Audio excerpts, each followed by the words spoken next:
Hello and welcome to Ukraine Today. My name is Peter Byrne with the Press Review.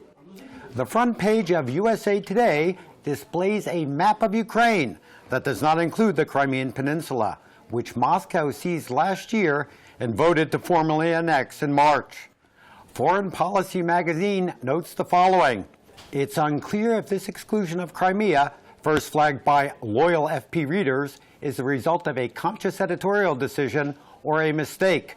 But the newspaper's major competitors, the Wall Street Journal and New York Times, have chosen to include the Black Sea Peninsula in the country's borders, despite Moscow's de facto control of the territory.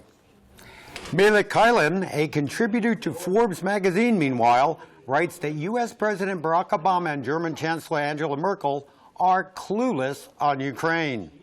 Russian citizens must be made to see that their leaders' adventurism costs them not only their liberties and prosperity, but even their traditional dominance over subject peoples.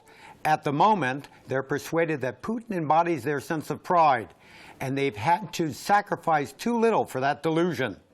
And finally, this piece titled "Smoking Putin Out of His Cave" by James Jeffrey, appearing in the February 10th edition of Foreign Policy magazine.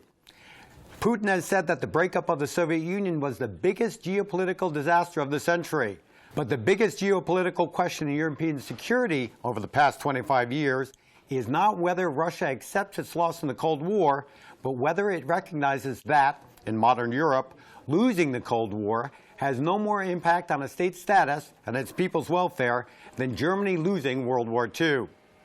At least 19 soldiers have been killed in the last 24 hours in fighting in East Ukraine, as German and French leaders made last-minute preparations for peace talks in Minsk with the Ukrainian President Petro Poroshenko and his Russian counterpart Vladimir Putin.